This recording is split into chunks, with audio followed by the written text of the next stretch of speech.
Hey guys, welcome to the Emergence podcast, a podcast that aims to empower fitness professionals through candid conversations about building sustainable minds, bodies, and businesses. I'm your host, Laura Gunder, ex-professional ballet dancer turned classical Pilates instructor based in New York City, sharing my insights from a decades-long journey navigating an industry with no set path to success. Thanks so much for tuning in.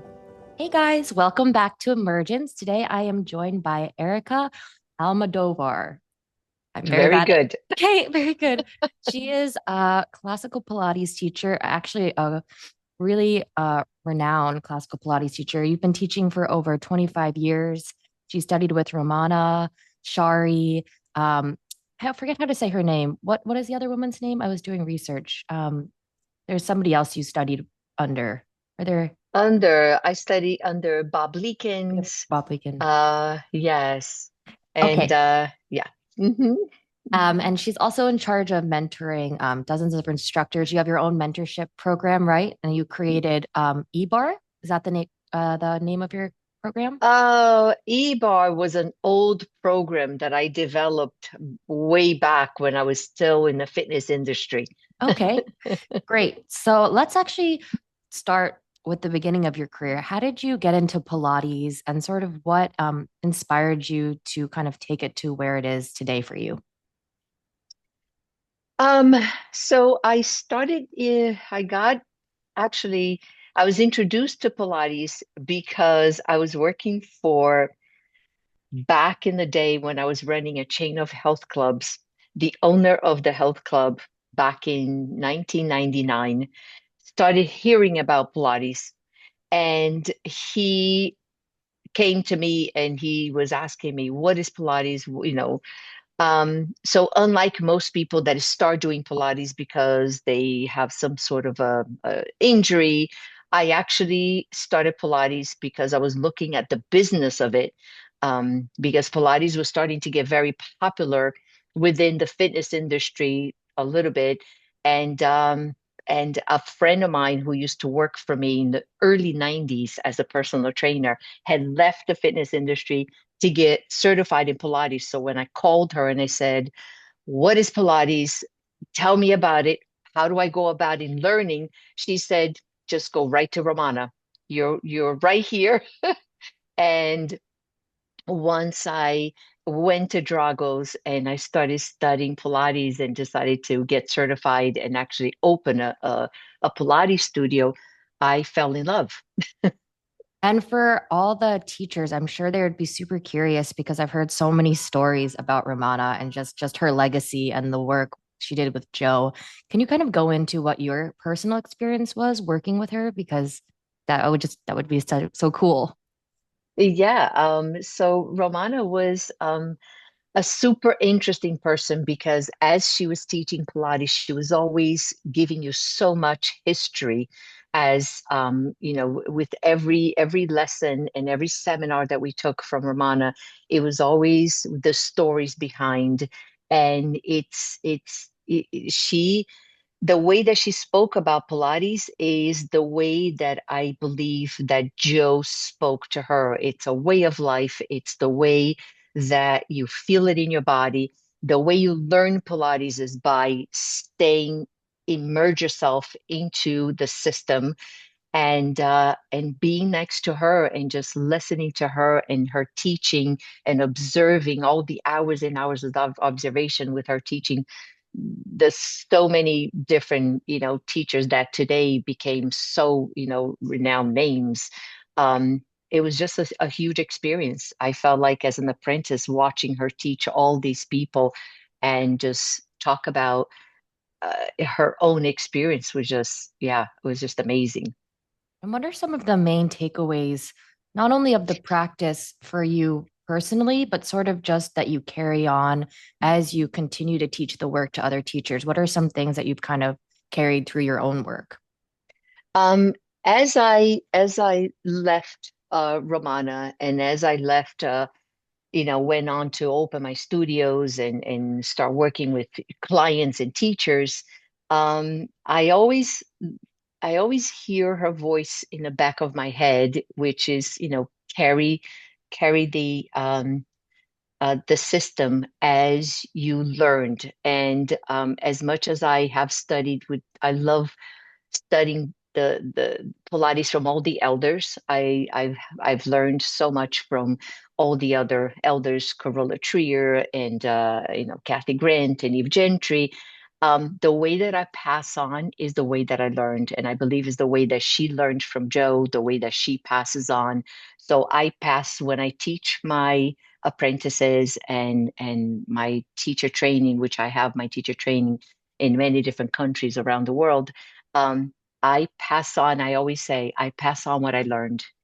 And I live Pilates every day in my own body. So I do believe that there's no such a thing as learning and just kind of teaching and not being living every day. Because I think I've arrived into my 60s with so much energy and feeling so great as I did in my 20s and 30s due to what I do every day, which is Pilates. I live every day, I practice every day, and I pass on to the apprentices what I've learned from Romana. Yeah, I mean, you look fantastic, but from what I'm getting from you is it's like an embodiment. And anytime somebody comes to me and they say, "What is Pilates?" I'm like, you have to do it to understand it. You can't just like we can describe what it is, and it's people are like, "Oh, is it yoga?" But I'm like, no, it's like an embodiment. It's a feeling. It's like a visceral feeling that you'll never truly understand unless you do the work. It's just something that I feel like is really difficult to articulate unless you've truly felt it within your body. And that's something you said I think is super important that we emphasize on this podcast is to be a good teacher, you have to continue to do the work. Hmm. And can you talk a little bit more about how you started your teacher training programs and sort of what that looks like and what you kind of look for when you're looking at your apprentices in terms of like proficiency or things that are really important that you sort of look for it that you see in teachers that you think will be successful? So I've always one of the things that in the first 15 years of my Pilates career, one thing that I always said was I will never run a teacher training program because it's so much work and it's so much dedication, and that's not something I ever wanted to do.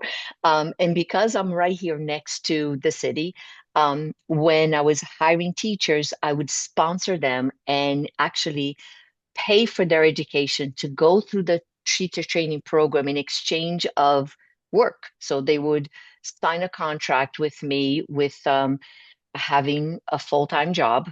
And then I would sponsor them. And I did that with over 25 teachers that I sponsored through the program when Romana was right here. And so fast forward, Romana, retires and then Romana eventually passes away. And then I found myself, and then Power Pilates was sold. I went to Bob Leekins for my second certification with Bob Leekins at Power when Bob was there, because when I arrived at Romana's, I only experienced 6 months out of Bob Leekins, uh, mentorship there at Dragos. And so I always wanted to study with him. And then Power Pilates was sold, and it became a big operation, and I wasn't seeing the quality of their training. So I found myself with the necessity, I need teachers. And that's when I decided to open up my own teacher training program. And because then I can mentor and I can train teachers, and then I can bring them my best experience at Romana's was that I was there for 3.5 years. I was there 5 days a week, 4 to 5 days a week. I spent 5 hours there every day. And Romana used to say, "You want to learn Pilates?" I learned Pilates by standing next to Joe and just observing and practicing and helping. And I was there for that many years. So I wanted a teacher training program that people would come to me and they would not have you 6 months to get certified or 10 months to get certified. You stay with me for as long as you need. And I feel that you have enough knowledge that you can, go on and when you're ready. So I still run the program just very much like Romana with the basic, intermediate, advanced systems. But I don't have a time frame. People come to me and they'll stay a year, they'll stay maybe 2 years. maybe 2.5 years. Every person learns differently. So I look for people that are really interested in not just learning Pilates to teach. They first need to learn Pilates to do it in their own bodies. And then if you want to become a teacher. It's not just something that you go to school and learn and go off. That's something I actually wanted to talk about because I feel like Pilates has exploded. There's the classical, there's contemporary, and I think we're in a culture that's very like instantaneous. Everybody thinks that they're going to get results instantaneously. They're going to get their certification and just be a teacher instantaneously. And I think we're losing the kind of beauty and the art form of like the dedication to any kind of work. I think any artist understands that it's a process of truly understanding anything, right? Like classical music, ballet, being a scientist. Like there's so many rules and foundations that take so much time to understand. And I can see in a lot of teachers, and I've heard that people who kind of go through these big programs that kind of just, like bang out students and like over a couple of weekends, over like maybe a month or a year, and then they think that they're done. And then they go out into the real Hmm. world and they're completely lost. And they're like, why can't I retain clients? Or I'm really confused. And they don't have that foundation and sort of vast breadth of knowledge to like be I guess versatile with the different kinds of bodies that are coming in. So Hmm. I really love that you said that. And how do you kind of navigate that in terms of business? Because there's so many people who I think just want to, I mean, you said you look for very specific kinds of people, but I'm sure there's people who just want to kind of come in and come out and just do the thing and start their teaching career. Yeah. So I run my seminars. I run my seminars twice a year. My basic seminars twice a year. My intermediate seminars twice a year, and my advanced seminar twice a year. So I encourage the teachers, the apprentices, to take the first one, and then they start their observation and their practice, and they take in lessons. And I have specific small group classes for the apprentices. We host apprentice workshops on a monthly basis. So they have that. So it's a continuing, education. And when they're ready, they feel like they're ready. They've accomplished their 200 hours and they're ready to test out of the basic systems. What I look for is not just, do you know the repertoire? It's, do you understand what you're teaching? And that's key, because you will not understand what you're teaching if you don't do the work. Mhm. And if you don't do the work in your own body, and if you don't do the work practicing and teaching, and I tell them, when you finally finish the program and you get a certification, that is your paper that says, I can now begin to learn, because now you're just starting. You're not really certified and ready to go out into the world and start teaching. You're now ready to, now you understand the system, and now the learning starts, because now you know what you're looking at. And now you have to really hone in, and do I see that person in front of me? Do I see that body in front of me? And so I encourage for them to continue to come and to take the workshops. And I host teacher training simultaneously, teacher training in Brazil and in Spain, and in South Korea. And all, as long as you understand, you have the language that it matches, you can redo those via Zoom. So people are in each other's programs. So it becomes a huge apprentice community that we have. It's so much fun.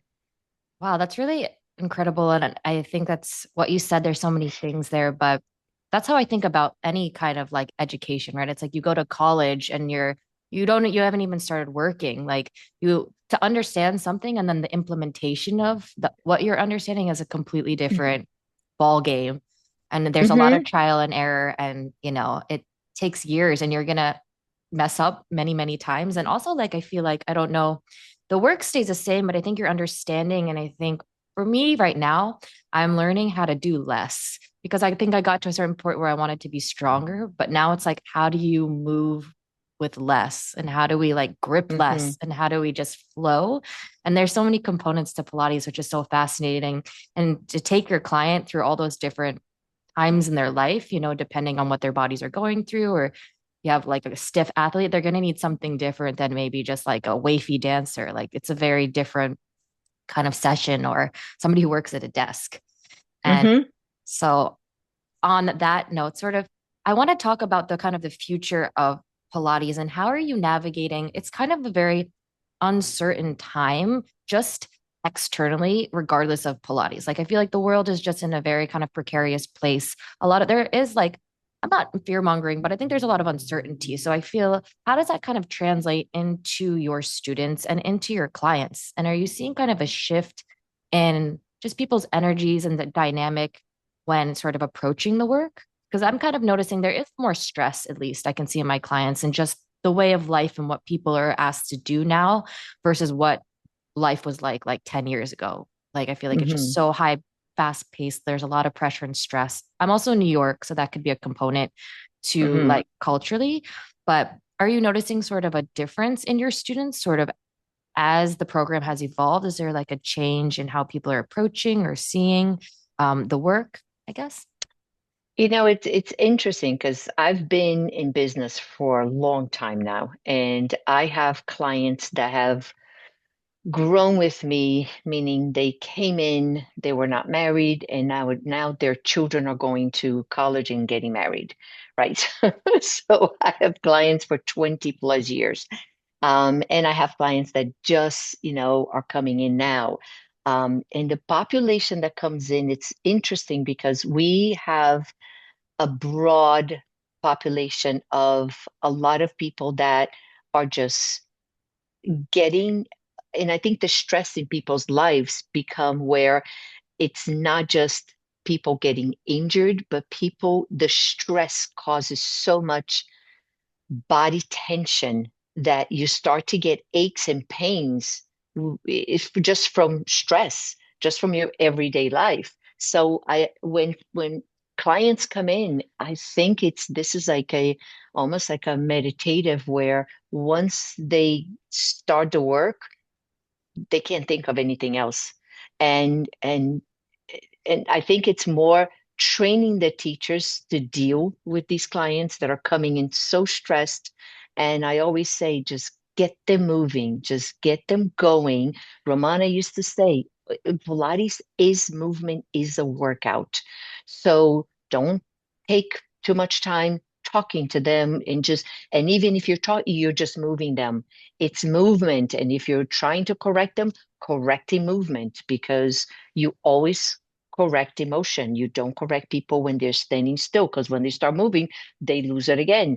So, and I think that alone, it becomes where people find that once they start the work, they find that this is like they're de-stressing. They're getting that aspect of it. So we have clients from as young as 13 years old, and our oldest today is 88. So we have a broad range of, clients. So it's very, very interesting. Most of our clients are private.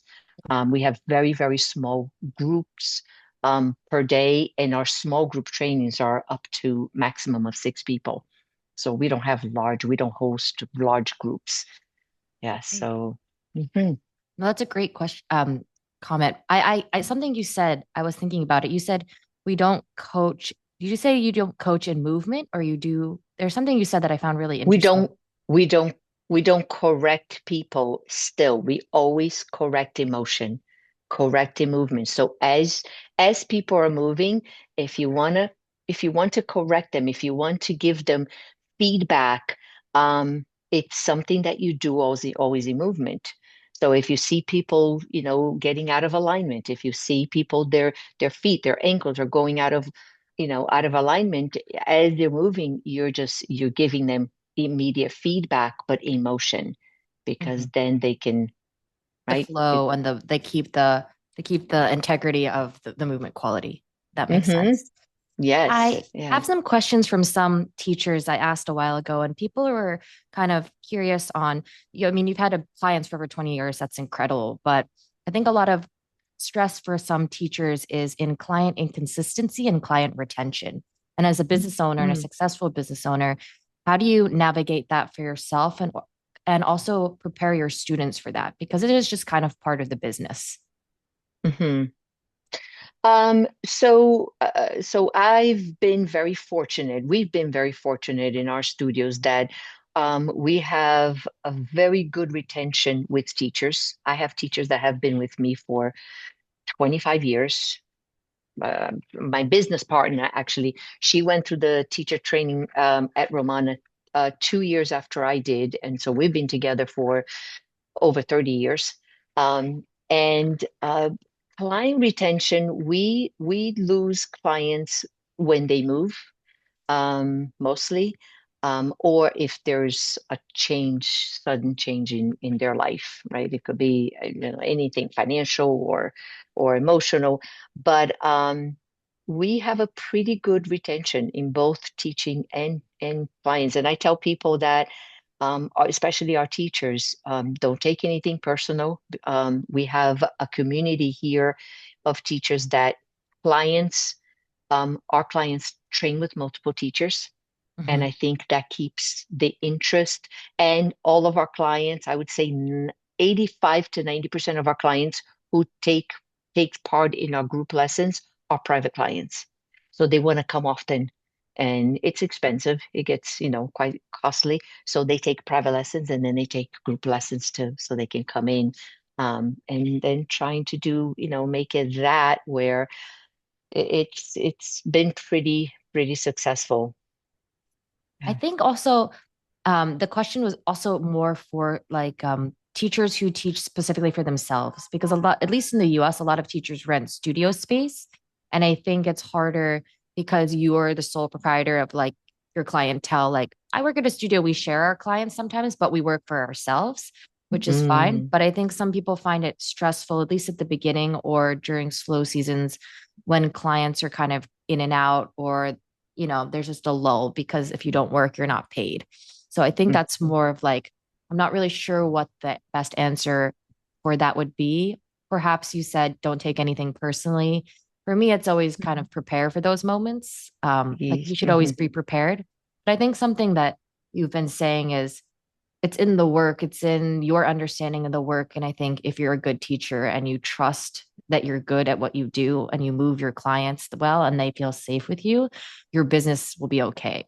But I think mhm. it's kind of a balance between trust and also being proficient as a teacher. So I think it's kind of a balancing act. Yeah, yeah. And I think that when clients come to us, a lot of clients come to us because they're in pain. That's the primary reason why someone will come to us, not so much for the fitness aspect. And in New York may be different because New York is it's a revolving door and people are in and out. Here people, and we get a lot of referrals and people they come with back pain and they get strong, they get more flexible and their pain goes away and now they're scared of leaving.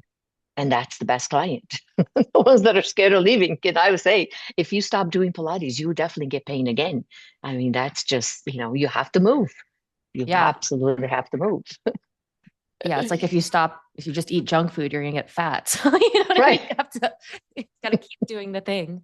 And working with so many teachers and young teachers, sustainability as an instructor is something that I am really passionate about and kind of helping instructors learn how to pace themselves for the longevity. So what are some things you teach your instructors in terms of protecting their energy, also just protecting their bodies? Because I feel like it can be very taxing on your body teaching for 8 hours a day. You're moving things, you're kind of hunched over. Hmm. So what are kind of the things that you would kind of tell your teacher trainers in terms of how to protect themselves? The first thing that I always tell teachers is prioritize yourself. You have to make yourself a priority. You are a teacher, but you need to protect yourself. You need to protect your body. Therefore, you need to make time and schedule yourself for your own private practice. And part of our teacher training, and this I took it from Romana, a lot of what we teach in our teacher training is how to protect your body. When you're doing hands-on, when you're doing spotting, it's key for you to make sure that your body is protected and you're not overdoing it yourself because we know we want to help our clients, And sometimes it just takes a toll on our bodies. But I do have teacher classes. All of our teachers take private lessons from us.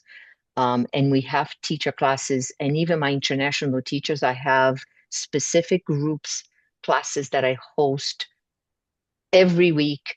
And in one class, I'll have people from 10 different countries. But it's key that and I do that with myself. I have my own um, you know, private practice. So I do take lessons from other teachers, and I do take lessons online from other teachers because you have to do it. And so I did not get to this age healthy and without any injuries today, by not taking care of my body. You have to do it.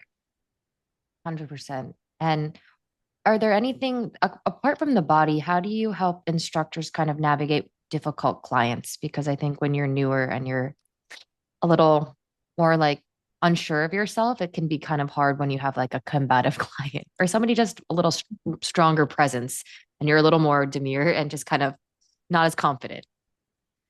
Yeah, and that's almost like a little bit of therapy on the side because you have to you have to navigate and you have to help your young teachers at all times.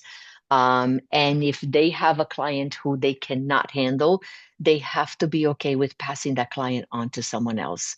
Because sometimes I say that a lot where um, i- clients will choose teachers because they're good, but clients will choose also teachers because of the personality match. And sometimes you're not a good match. And I say that to our clients as well. It's okay if you feel like you need to take another, teacher, and move on to another teacher because it's not worth it. It's not worth it because you're just going to stress yourself to no end, and you have to be okay with letting go, and again, not take anything personal. No one will give you a hard time because it's not about you. It's about them. It's all about their own life. It's not about the teacher. No, I think that's incredibly important that sometimes I think we all need to remind ourselves that it's just like they have a whole entire life before they come into the studio and you are only responsible for moving their body safely. But sometimes we forget, because we get closer to these people and you can still have Hmm. a level of care, but at the same time, it's like you are not responsible for what happened outside. You're just Hmm. responsible for that lesson. Yeah. And I do tell my teachers, your clients are not your friends. They can become friends, but outside the studio. Inside the studio, they are your client and you are their Pilates teacher. It's not your buddy. So treat it as a business because be professional and don't overshare. Because once you start oversharing, you open up a whole can of worms. And and this comes from experience. Do not overshare. It's okay to have a conversation, but yes, keep it very professional. I think that's a really good advice because it's so easy to just start yapping and then it's 30, like 40 minutes into the session and you're like, we've only gotten halfway through the beginner reformer. So Right. yeah, I haven't really done much work. I want to talk about pricing and kind of the perception of accessibility to Pilates. I feel like that's been a giant conversation for somebody who has such a successful business and has been doing this for so long and understands the true value of Pilates. How do we help small studio owners, classical Pilates studio owners, kind of show the value? I mean, the value is obviously in the teaching, but think sometimes it's hard for teachers to really stand true into like the value of what they're offering. And how do we kind of navigate that? And especially newer teachers, they almost feel bad for Mhm. charging their clients. And I tell them often, if people go out and if they go to an expensive restaurant, and everybody goes out every week, and they spend money that's going to last less than 24 hours, that it's like that instant gratification. Pilates is something that they'll take on with them, and they live that the result, the benefit of it. So don't ever feel bad for charging because You have spent so much money in your education, and you should be spending money in your education, in your weekly practice. Your practice in paying a teacher for your own practice is an investment on not only on your own body, but on your education, because you're learning as someone is guiding and teaching you. So it continue education. You cannot feel bad for charging. And if you have a hard time seeing the value of it, just put down on paper everything that you have spent. And just like any other job, you have to pay your bills, you have to pay your teachers, you have to pay your insurance, your rent. It's a business, right? Yeah, I think it's really standing strong and understanding your value. But I think, like you Yeah. said earlier, that's also a therapy thing where it comes not, you kind of have to figure that out, not only in business and Pilates, but for yourself to have that grounding sense of self-worth and to know that what you have to offer is of value. And that can Hmm. go deep in very many different ways. I do want to talk about the classical training model and kind of the intensity it requires and the rigorous training and kind of dedication it takes. And I know you have a ton of teachers who are really invested in it, but I know a lot of girls, at least in the United States, who kind of consider different training programs and kind of are coming maybe from corporate jobs and they're trying to do, a corporate job and become a Pilates instructor.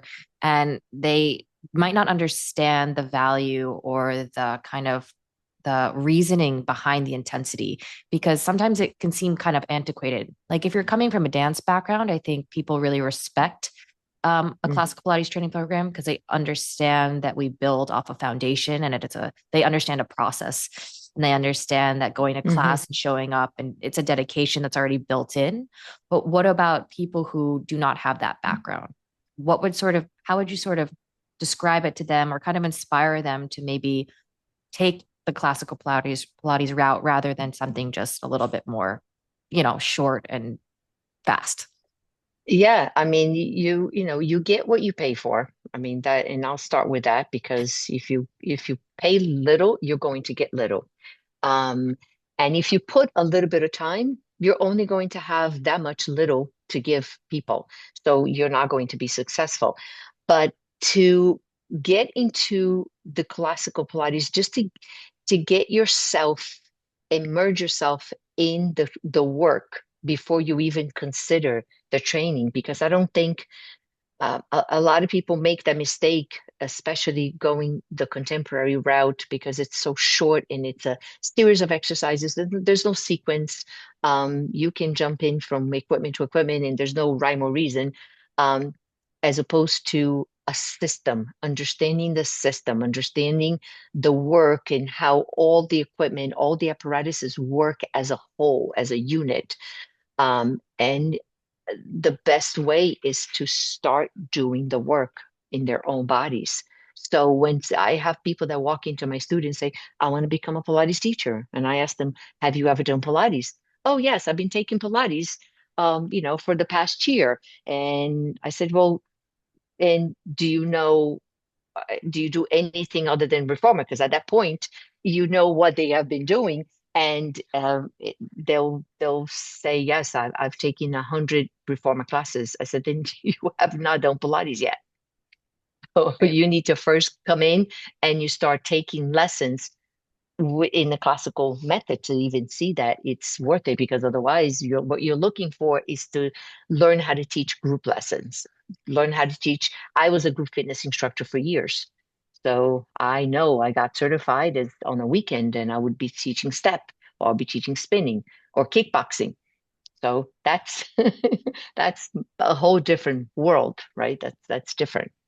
I think you made a super important distinction there between the difference between teaching Pilates and teaching group fitness. And I Hmm. love that you said that because it is a system. And I know people, I actually did like a contemporary Pilates certification before I went back and did classical. I did a lot of classical Pilates when I was younger, but then I decided to do a contemporary and I wasted so much money. You waste so much Hmm. money. And then you realize, and then I started doing just, classical Pilates privates. And I was like, wait, this makes so much more sense because I was like, Hmm. of course, this. like elephant is like, the pull up on the wonder and I was like, oh, it makes sense. It's like the same position. I'm just on a different apparatus, or I'm like, whatever. And I wish I would have saved that money. So and put it towards Right. more privates. So I think that's really, really important that he said that. Um, if you could share kind of a piece of wisdom with instructors that are trying to stay grounded in this ever-changing industry, what would kind of what would you think would be the most important thing for them to hear? Um, I would say um, the first thing I would say is do not ever stop learning. And there is always more to learn. There's always, I feel I've been doing Pilates now for close to 30 years, and I'm still studying and I'm still learning. And learning will keep you fresh, will keep you interested in the work. Learn about whatever lineage you come from, you want to be interested in all the lineages. You want to learn and just know more about the men behind the method and the people that came after him and all the elders and all of the lineage and all of the different types because Pilates is very broad. He taught to so many different people and everybody came out with a different interpretation. But at the end, it was still the system and it was still the method. So I am so always interested in anybody that has worked with him directly and then the people that worked with this first generation teachers directly, all the second generation teachers, I find it so interesting. And it's amazing that every now and then I can still find someone that will show me something that I'll be like, oh, I never thought that way, or I never be. And then you always can always think of a client of yours that could benefit from that. So it's an amazing never-ending method. So it's really living the method because if you live it, people say I get stale. I don't know what that is because I don't get. I'm always so excited when I teach my teacher trainings and my workshops, and I'm just always so happy and and the feedback, the energy that you get back from people, it's amazing. So find your tribe. I think you people need to find their tribe because when you find a group of people that speak your language and that you can relate to, it's amazing. It's amazing. I think here I have found my tribe and I've built onto my tribe and I'm carrying this tribe on to other countries and it's just so amazing. I mean, on that topic, you do teach international and you have like expanded your business and you're working with the next kind of generation of teachers. And well, how do you feel about where Pilates, classical Pilates is going and like this new generation of teachers? Because I feel like you're like leading and helping to guide it. So, what is sort of like your vision and what are you seeing in terms of the new generation of what teachers have to offer? I can only say I can only reach one person at a time because outside of the US and outside the East Coast, um, Pilates it becomes almost sad if you think about what's happening, right? And I can't think about that. I can't go there because then I get sad, I get upset.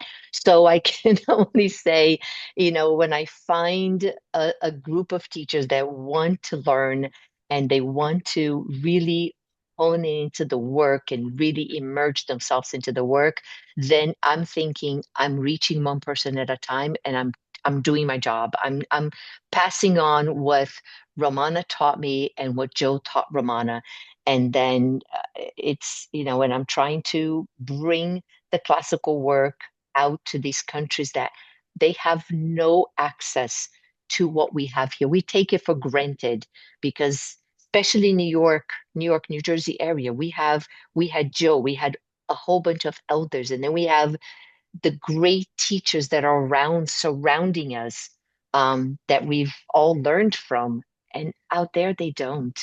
So when I'm now there, they people look at me like, oh my God, you're, I was like, no, I'm just a Pilates teacher that was fortunate enough to be at the right place at the right time. And then what I've learned, I pass on. And that's my call. Everything I learned, it's my duty to just pass it on.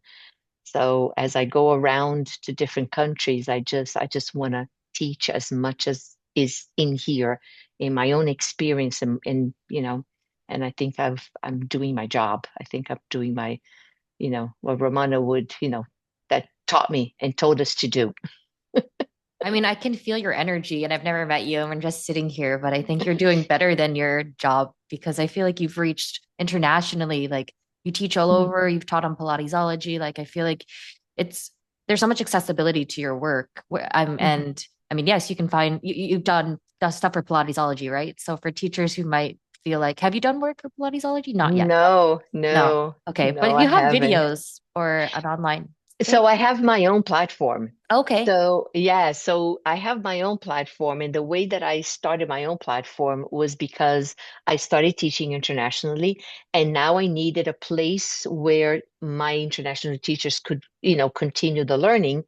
And I launched, and this is so it's like being at the right place at the right time. I launched my platform January 1 of 2020, and then the Wow. pandemic hit. I was like, oh my God, this is like perfect timing. And my platform, I really put it together for my apprentices, my international apprentices. And then I took a piece of it and I opened up for just Pilates teachers that were not necessarily part of my program. So I have a place that is just for the teacher training program, and then videos that anyone can and join and learn from. And that has taken a huge once I launched that, it had actually expanded my international business, and the pandemic expanded my business tremendously. Yeah. By the end of the pandemic, I was like going all over, flying all over. I was like, whoa. What's the name of your online platform for the listeners? It's authentic Pilates. It's authenticpilatesonline.com. Okay, well, I will definitely check that out. But honestly, something you said there where the right place, right time, I think that's so true. But I think that I love to give people credit. It's like, well, you all the work you had put in all of those years, like you were ready for that moment. If you hadn't had the curiosity and you hadn't Mhm. been prepared and have been sort of like in the back doing the work, you wouldn't have been able to meet that moment, even if you had the opportunity. So I think that I like to remind at least myself and other people the importance of even if nothing, you don't feel like you're not something, isn't happening for you or that like you need to change something. I think preparing in those moments of stillness is so important. And just to like Yeah. keep doing the work. Maybe you don't feel uninspired. Keep doing the work because it's just that constant, like in Pilates, you got to stay in motion. If we get Mhm. stagnant and we stop, we're not going to go anywhere. But even if we just keep moving, I think you're slowly moving the needle to wherever you want to go with your work, right? Or your career. And then when you have these opportunities, you can meet the moment and you're ready. And it's like, wow, your business can expand. I feel like so many teachers like who are ready in that moment during the pandemic, it changed their lives. Like all teachers Mhm. in fitness. Like I've talked to so many and they're like, the pandemic was such a transformative like period for me because I had to really stretch myself, but I already had the information because I was curious and I had the education. So just like now, Mhm. how do I shift and navigate into this new space? But I'm ready because I have the knowledge. So I think that's so cool for you. Yeah, yeah. The pandemic was one of the times that, people have not so great memories Mhm. sometimes. I have amazing memories. The pandemic, I was the busiest I could ever imagine. And during the pandemic, because I have dual citizenship, so I'm a Brazilian citizen. And when I had started a teacher training program in Brazil, so I was flying during the pandemic, and I was going to Brazil, and I was still teaching. And it was just incredible because then after that, it's like it was so there was so much work. and now you have to pick and choose, and where do you go, and what country, and it was just a lot of a lot of great. I opened up a studio, my second studio, because studios were closing, so all of these opportunities were coming about. So before the pandemic was over, I was opening my second studio in New Jersey, and yeah, it just worked out really well. No, I mean, that's amazing. And I feel like just the energy I get from you and the way you talk about the work, I can just see the intentionality behind what you're doing. And I think that's why it's so successful. It's not about money and things. I mean, that's just a byproduct of being passionate about what you're doing. And that draws the tribe you were talking about. It draws those people who are curious and want to stay for the right reasons. So I Hmm. think it's so like I love talking to all these teachers because it's honestly so inspiring and it's so nice to see people who love what they do because I feel like I see so many people who don't love what they do and don't have that Yeah. fire towards it. So Yes, yeah. And that's a problem, right? Because life is so short. mhm. And if you don't like what you do and every day you're going to work and you're just really being miserable, I mean, I couldn't even imagine. And- Yeah.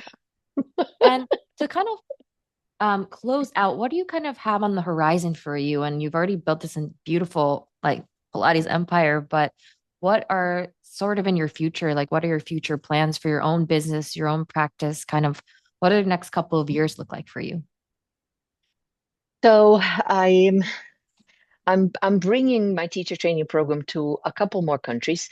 And my goal at this point is to actually take the teachers that I have and mentor them to become the next generation of teacher trainers, the next generation of the teachers that are going to be teaching and passing on the information and passing on the work with the same passion and with a lot of experience. So I have a great group of teachers here in the US, and abroad, and just to see these teachers start to kind of, you know, just coming to their own and coming to their into their next phase of their lives and become I want the next group of teachers to be better than me.